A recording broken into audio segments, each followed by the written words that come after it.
Hello and welcome to the UPSC Analyzer. Today we will discuss newspaper analysis dated 29th of November 2023. First news जो Uttarkashi district में tunnel collapse हुआ था and वहाँ पर 41 workers फंसे हुए थे, उनको फाइनली रेस्क्यू कर लिया गया है। तो यही सब बताया गया है कि यहाँ पर 400 घंटे लगे, बहुत सारी एजेंसीज़ ने आपस में कोऑर्डिनेट किया। अब यहाँ पर यही है कि ये जो 41 वर्कर्स फंसे हुए थे, इनको कहीं पोस्ट ट्रॉमेटिक स्ट्रेस डिसऑर्डर ना हो गया हो, तो उसके लिए इनको 48 से लेकर 72 आवर्स में ऑब्जर्वेशन में रखा जाएगा। Next last 12 metre lap was manual push. ये हमने कल देख लिया। एक्चुअली यहाँ पर जो रेड होल माइनर्स उनको बुलाया गया था। रेड होल माइनिंग क्या होती है, मेघालय में रेड होल माइनिंग प्रैक्टिस की जाती है एंड यहाँ पर डेथ भी हो जाती है। एनजीटी ने बैन कर दिया था। सब कुछ कल हम देख चुके हैं। तो अगर आपको रेड होल माइनिंग नहीं पता है तो कल का न्यूज़पेपर आप रेफ़र कर सकते हो। एंड इसके अलावा आपको एनजीटी के बारे में थोड़े बहुत बेसिक फैक्ट्स देखने होंगे कि एनजीटी कैसे बनी है। तो ये सब इंपॉर्टेंट है।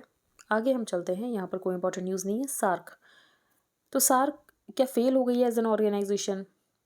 तो ये क्वेश्चन आता रहता है। तो सार्क का एक इनिशिएटिव था जो कि था SAU, साउथ एशियन यूनिवर्सिटी। तो ये जो एक्चुअली साउथ एशियाज़ यूनिवर्सिटी है, ये फेल होती हुई दिख रही है। क्यों? क्योंकि फंड्स नहीं है। फंड्स क्यों नहीं है? क्योंकि ये जो सार्क के मेंबर्स हैं, फॉर एग्जांपल पाकिस्तान, अफगानिस्तान, ये खुद क्राइसिस में है, तो क्या ही फंड्स देंगे। A unique academic experiment that involved all 8 SAARC countries pooling in their resources to create a world-class university in New Delhi is floundering as the institution grapples with a crippling shortage of funds amidst geopolitical differences and economic crisis जो कि member countries face करें। बाकी यहाँ पर SAARC के members दिए गए हैं, तो सार्क के मेंबर्स आपको पता होना चाहिए। एंड क्या सार्क फेल हो गया है? क्या सार्क की पोजीशन यहाँ पर बिमस्टेक या ब्रिक्स ले सकता है? तो इस तरीके के क्वेश्चन आप सोच सकते हो, जो कि आते रहते हैं GS2 में कंपैरिजन के लिए। आगे हम चलते हैं। यहाँ पर राइट टू प्राइवेसी की बात की गई, तो केएस पुट्टास्वामी जजमेंट में राइट टू प्राइवेसी को फंडामेंटल राइट बताया गया था। इंडिया एक एक्चुअली भारतीय अंतरिक्ष स्टेशन बनाना चाहता है एंड इसके लिए जो एक एस्ट्रोनॉट है उसको नासा ट्रेन कर रहा है। एंड हम चाहते हैं कि जो हमारा इंडियन स्पेस स्टेशन हो ये 2035 तक बन जाए एंड हम मून पर इंडियन को भेज दें 2040 तक। बाकी इंडिया एंड यूएसए का एक और कोलैबोरेशन है जो कि है निसार सैटेलाइट के लिए, जिसको कि 2024 में लॉन्च किया जाएगा। एक अर्थ ऑब्जर्वेशन सैटेलाइट होगी that will use radar technology to monitor changes on the earth surface.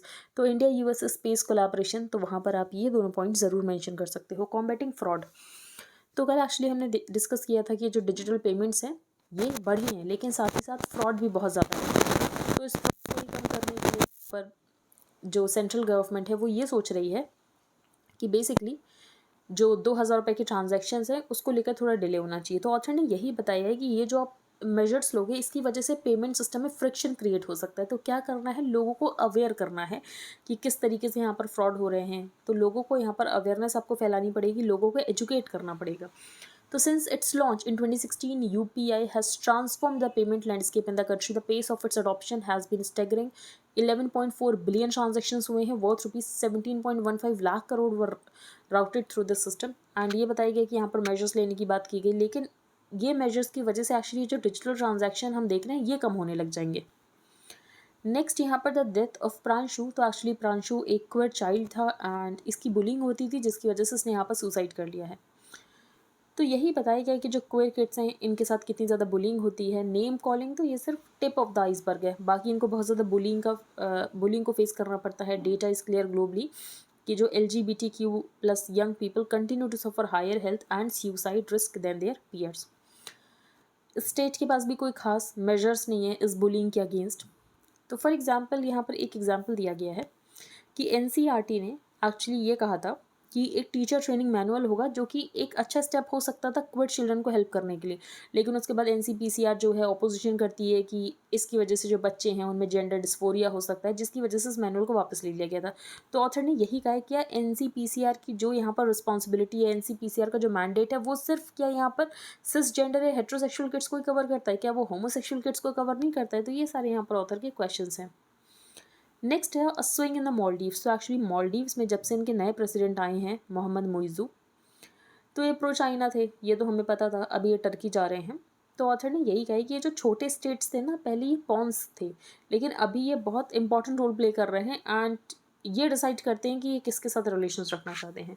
तो international evolution of the Maldives has long been framed in terms of the intense geopolitical rivalry between India and China. ये जो new president है Maldives के, मोहम्मद मुइज़ू, ये जा रहे हैं Turkey as a first foreign destination. Ankara Muizzu की फर्स्ट डेस्टिनेशन है। तो स्मॉलर स्टेट्स जो सब कॉन्टिनेंट में हैं, ये अट्रैक्टिव जियोपॉलिटिकल टारगेट्स बनते सिर्फ यूएस, चाइना, रशिया के लिए नहीं, बल्कि मिडिल पावर्स भी, जैसे कि Turkey. Muizzu's visit is also reminder कि टर्की का स्ट्रैटेजिक फुटप्रिंट सब कॉन्टिनेंट पे लगातार इंक्रीज हो रहा है। तो अब इंडिया को क्या करना चाहिए? तो what does this mean for India? First is the recognition कि जो पॉलिटिकल एजेंसी है एलिट्स की, ये ग्रो हो रही है even in the smallest of our neighbours. और इसके अलावा ये जो स्मॉल स्टेट्स हैं ना, ये सिर्फ अब मेयर पॉन्स नहीं रह गए हैं। As the strategic value smaller countries की बढ़ रही है, तो ये भी अपनी इंपॉर्टेंस समझ रहे हैं एंड उस इंपॉर्टेंस के अराउंड ही प्ले कर रहे हैं। फॉर एग्जाम्पल अगर हम श्रीलंका का देखें, तो श्रीलंका हमेशा यहाँ पर फ़ायदा उठाने की कोशिश करता है, क्योंकि इंडिया एंड चाइना जो है ये आपस में एनिमीज़ तरीके से ही हैं, एंड जिसकी वजह से यहाँ पर हमेशा श्रीलंका इस तरीके के एक्शंस लेता है।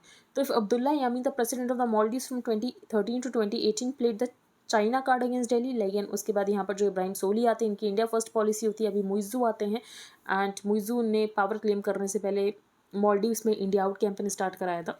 A second change in the regional environment is the fact कि जो मिडिल पावर्स हैं ये मैच कर रही हैं मेजर पावर्स को, जैसे कि मिडिल पावर्स टर्की।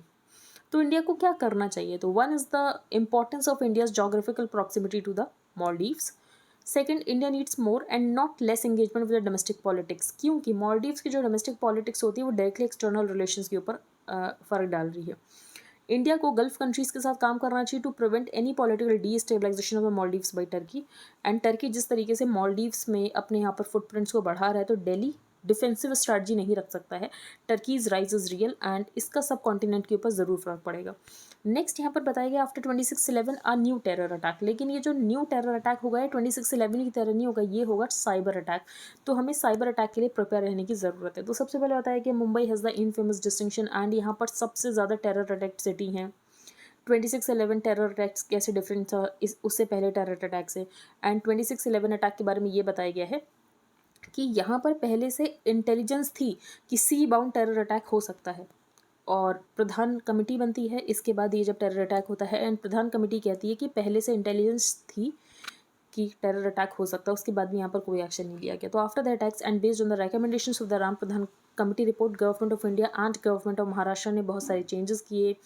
तो यहाँ पर state of the art technology लेकर आए, बाकी कोस्टल सिक्योरिटी को बढ़ाया गया। Despite all the training machinery and money जो कि हमने खर्चे किए हैं, अपनी पुलिस को यहाँ पर state of the art equipments दिए हैं, सच टेरर अटैक फिर से नहीं होंगे। तो अभी क्या होगा? ऐसा नहीं टेरर अटैक्स ही नहीं होंगे, टेरर अटैक्स होंगे लेकिन साइबर अटैक होंगे।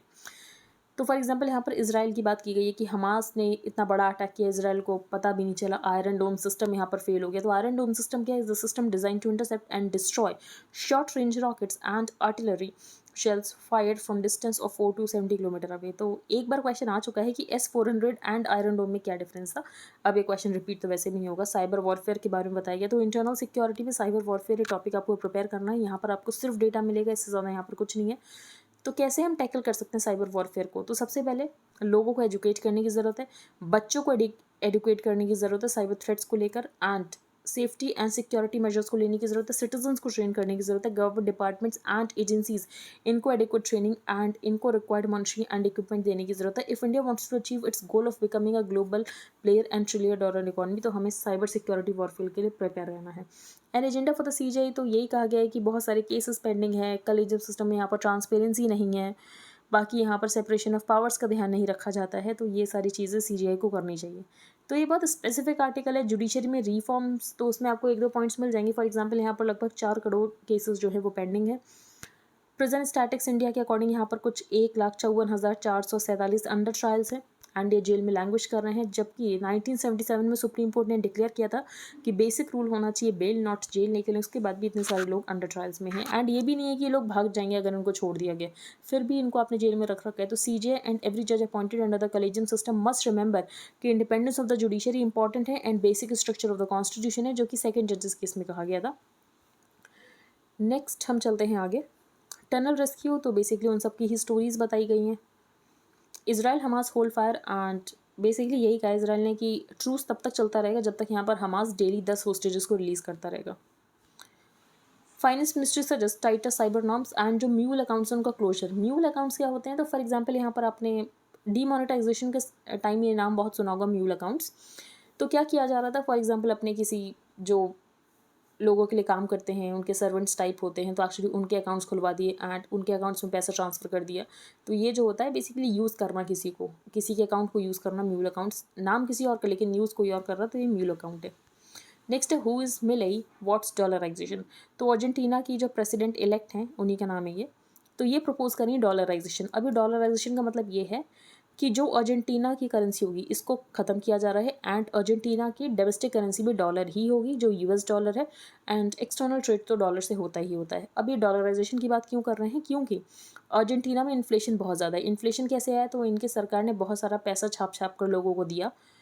लोगों को पैसा तो दिया लेकिन मार्केट में उतनी सप्लाई थी नहीं, जिसकी वजह से यहाँ पर क्या हुआ, डिमांड बढ़ती चली गई, सप्लाई थी नहीं, और इन्फ्लेशन 105 से लेकर 110% पे पहुँच गया है।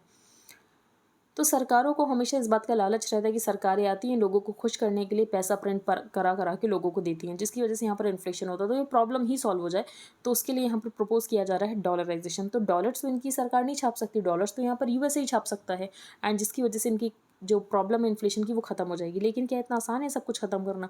तो ऑथर ने यही बताया कि अगर हम बात करें अर्जेंटीना में, तो अर्जेंटीना के पास इतने डॉलर्स हैं ही नहीं। लेकिन जो यहाँ पर आर्ग्यूमेंट्स फॉर में हैं, उनका ये कहना है कि अर्जेंटीना की सरकार के पास इतने डॉलर्स नहीं, लेकिन लोगों के पास हैं डॉलर्स।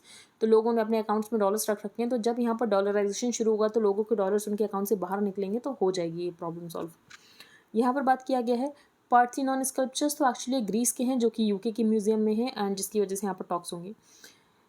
बाकी यहाँ पर गुजरात में बहुत ज़्यादा अनसीजनल रेन हुई है, लाइटिंग स्ट्राइक्स हुई हैं, 27 लोगों की जान चली गई है। क्यों ऐसा हुआ, क्योंकि साइक्लोनिक सर्कुलेशन है नॉर्थ ईस्ट अरेबियन सी में, दूसरा वेस्टर्न डिस्टर्बेंसेस है, जिसकी वजह से सब कुछ हुआ। यहाँ पर मेडिटेरेनियन सी की लोकेशन है, बहुत इंपॉर्टेंट टॉपिक्स है प्रीलिम्स के लिए, फेवरेट टॉपिक हो रखा है यूपीएससी का, मेडिटेरेनियन से आता ही आता है question. For example I think 1-2 साल पहले लेबनान का क्वेश्चन आया था। तो मेडिटेरेनियन सी के जो भी बॉर्डरिंग कंट्रीज़ है एक बार देख लेना, ईजी है। अगर आप नीचे देखो तो ऐसे आपको ट्रिक बना लेनी है कि नीचे कौन सी है, साइड में कौन सी, ऊपर कौन सी, आपको याद हो जाएंगे। एस COP28 अप्रोचेस 6 की climate changes term you should know. तो सबसे पहले अगर हम बात करें तो UNFCCC की COP28 होने वाली। COP क्या होता है, कॉन्फ्रेंस ऑफ पार्टीज। तो it is an international climate meeting organize की जाती है by the United Nations. COP is a short for conference of the parties. US तो एक्चुअली इससे बाहर भी आ गया था डोनाल्ड ट्रंप के टेन्योर में, बाद में जब जो बाइडन आए तो इन्होंने वापस ज्वाइन किया। पेरिस एग्रीमेंट में ये कहा गया था कि हमें ग्रीन हाउस गैस एमिशन को कम करना है और टेम्परेचर को 1.5 डिग्री तक लिमिट करना है। तो 2 डिग्री तक लिमिट करना है, एंड अगर हो सके तो 1.5 डिग्री सेल्सियस तक लिमिट करना है। लेकिन जिस तरीके से यहाँ पर एक्शन लिए जा रहे हैं, टेम्परेचर 3 डिग्री सेल्सियस को तो ब्रीच कर ही देगा by the end of the century, as per the emissions gap report जो कि UNEP निकालता है। बाकी यहाँ पर नेट जीरो के टारगेट्स बनाए जा रहे हैं। फॉर एग्जांपल इंडिया का टारगेट है नेट जीरो। नेट जीरो का मतलब ये है कि जितना आप कार्बन एमिट करोगे उतना ही सीक्वेस्टर हो जाएगा, उतना ही एब्जॉर्व हो जाएगा, जिसकी वजह से यहाँ पर जो नेट एमिशंस होंगे वो जीरो होंगे। हर कंट्री हर 5-5 साल में अपनी नेशनली डिटरमाइंड कॉन्ट्रीब्यूशंस को सबमिट करता है कि हम ये सारे स्टेप्स लेने वाले हैं क्लाइमेट चेंज को मिटिगेट या ख़त्म करने के लिए। लॉस एंड डैमेज फंड, तो अभी तक तो कोई यूनिवर्सल डेफिनेशन नहीं है। COP27 में लॉस एंड डैमेज फंड को बनाने की बात की गई थी, एंड उसके बारे में आगे क्या होगा वो अभी COP28 में डिस्कस किया जाएगा। एक इंपॉर्टेंट अनाउंसमेंट है, UPSC एनालाइजर मेंटरशिप प्रोग्राम चल रहा है, जिसमें हम सारा करंट अफेयर्स कवर कर रहे हैं फॉर दिस 2024। सारा प्रीलिम्स कवर कर रहे हैं एंड सारा मेंस कवर कर रहे हैं। तो अगर आपको ज्वाइन करना है तो आप अभी भी कर सकते हो, यहाँ पर सारी डिटेल्स मेंशन है। बाकी आपको डिस्क्रिप्शन बॉक्स में मिल जाएगा एंड कमेंट बॉक्स में मिल जाएगा। If you liked the analysis then please like, share and subscribe. Thank you and have a nice day.